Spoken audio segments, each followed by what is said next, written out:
আসসালামু আলাইকুম, welcome to my channel SRN recipe. এখন প্রতিটা স্কুলই খোলা রয়েছে, আর বাচ্চাদের টিফিনে যদি এরকম পেনকেক তৈরি করে দেন বাচ্চারা ভীষণ খুশি হয়ে যাবে। পেনকেকগুলো হবে একদম সফট, নরম, তুলতুলে, প্রেস করলে ভেঙে যাবে না, এতটাই সফট হয়েছে। কালারটা তো দেখুন, মাশাআল্লাহ, একদম ব্রাউন কালার পেছনটা, আর সামনের কালারটা তো অসম্ভব সুন্দর একটা কালার হয়েছে।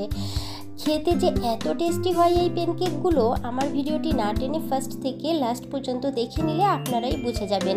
আর এই পেনকেকগুলো বানানো খুবই সহজ একটি রেসিপিতে আপনাদের আজকে আমি এই পেনকেকগুলো তৈরি করে দেখাবো।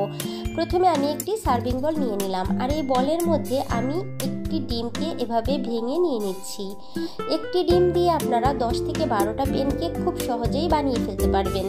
সামান্য পরিমাণে লবণ দিলাম। এবার আমি ডিমটাকে এরকম একটি বিটার দিয়ে ভালো করে বিট করে নিচ্ছি। এখানে চাইলে আপনারা ইলেকট্রিক বিটারও ব্যবহার করতে পারবেন।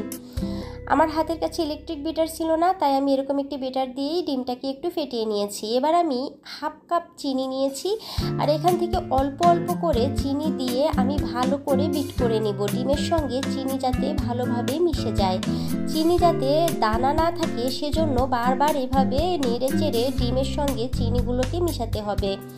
ভালো করে ফেটিয়ে নিব। ফেটাতে এক পর্যায়ে দেখব যে কোনো রকমের দানাই থাকবে না চিনিতে। এখন আমি দিয়ে দিচ্ছি এখানে হাফ টি স্পুনের মতো ভ্যানিলা এসেন্স দিলে ডিমের যে একটা ব্যাড স্মেল থাকে ওটা চলে যাবে, আর সুন্দর একটা ফ্লেভার অ্যাড হবে। দেখুন, আমার ডিমটা কিন্তু খুব সুন্দরভাবেই ফেটানো হয়েছে।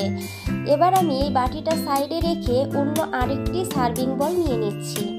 এই সার্ভিং বলের মধ্যে আমি 1 কাপ পরিমাণ ময়দা দিব, তবে ময়দা এবং অন্যান্য উপকরণগুলো আমি একটু চেলে দিব, এতে করে কোনো ধরনের দানা থাকবে না। ময়দার সঙ্গে আমি 1 টিস্পুন বেকিং পাউডার দিয়ে দিচ্ছি।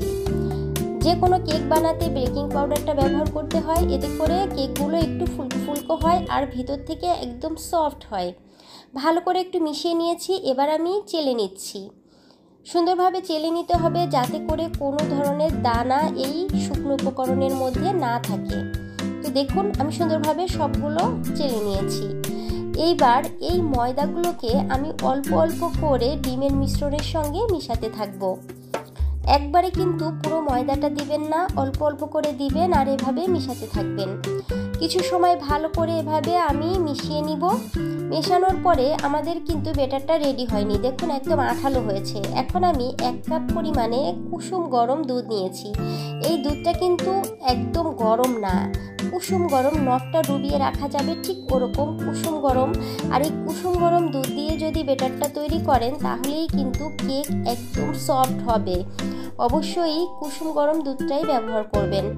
ভালো করে নেড়ে চেড়ে এবার আমি ব্যাটারটাকে মিলিয়ে নিচ্ছি। ব্যাটারটার ঘনত্ব কেমন হবে সেটাও আমি আপনাদের দেখিয়ে দিব। এখানে আমার পুরো 1 কাপ দুধ লাগেনি, সামান্য একটু দুধ আমার অবশিষ্ট রয়েছিল। তো দেখুন, ঘনত্বটা ঠিক এরকম, এভাবে উপর থেকে তুলে ধরলে এরকম পড়ে যাবে একটা সুন্দর ঘনত্ব।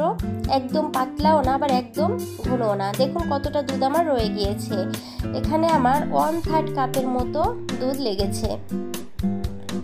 এবার আমি চুলায় একটি প্যান বসিয়ে প্যানটাকে খুব ভালো করে একটা টিস্যু পেপার দিয়ে মুছে নিলাম।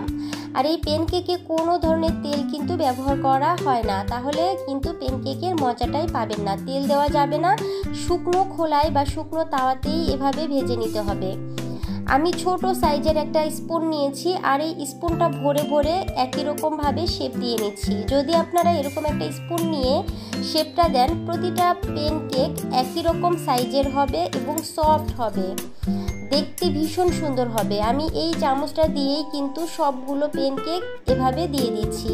একটা তাওয়াতে একবারে 5 থেকে 6টা করে পেনকেক বানানো যাবে যদি এরকম বড় সাইজের তাওয়া হয়। এবার আমি এখানে বাজার থেকে কিনে আনা কেক ডেকোরেশনের যে স্প্রিংকেলসগুলো থাকে, এগুলো যে কোনো মুদি দোকানেই কিনতে পাবেন। এগুলো উপর থেকে এভাবে দিয়ে দিচ্ছি। এভাবে যদি কিছু স্প্রিংকেলস আপনারা এই পেনকেকের উপরে দিয়ে কেকগুলোকে ডেকোরেট করেন, তাহলে কিন্তু বাচ্চারা ভীষণ খুশি হবে। তারা কিন্তু এগুলো খেতে ভীষণ পছন্দ করে, তাই আমি এভাবে এগুলো দিয়ে ডেকোরেট করে নিলাম। দেখুন দেখতে কতটা আকর্ষণীয় মনে হচ্ছে। এবার আমি ঢাকনা দিয়ে ঢেকে একদম লো ফ্লেমে 4 থেকে 5 মিনিট রেখে দিয়েছি। আর 4-5 মিনিট পরেই দেখুন কত সুন্দর কালার হয়েছে, আর কেকগুলো কিন্তু একদম ফুলকো ফুলকো হয়েছে। উপর থেকে দেখেই বোঝা যাচ্ছে যে অসংখ্য ছিদ্রযুক্ত ফুলকো ফুলকো প্যানকেকগুলো কত সুন্দরভাবে তৈরি হয়ে গিয়েছে। একদম পারফেক্ট রেসিপিতে আমি এই প্যানকেকগুলো আপনাদেরকে তৈরি করে দেখিয়েছি। আমার দেওয়া প্রতিটা টিপস এবং মাপ সুন্দরভাবে আপনারা মনে রেখে যদি ঘরে এরকম প্যানকেক তৈরি করে নেন, দেখবেন বাচ্চারা এত খুশি হবে। প্রতিটা প্যানকেক একদম পারফেক্টভাবে তৈরি করতে পারবেন, আর বাচ্চারা তো খেয়ে ভীষণ খুশি হয়ে যাবে। সবগুলো প্যানকেক একই রকমভাবে আমি তৈরি করে নিয়েছি। উপরের সাইডটা যেমন পারফেক্ট কালার অসংখ্য ছিদ্রযুক্ত, পিছনের সাইডটা তেমনি একদম পারফেক্ট গোল্ডেন একটা ব্রাউন কালার হয়েছে। অসম্ভব মজাদার হয়েছে এই প্যানকেকগুলো। আমার বাচ্চারা তো এটা ভীষণ পছন্দ করে।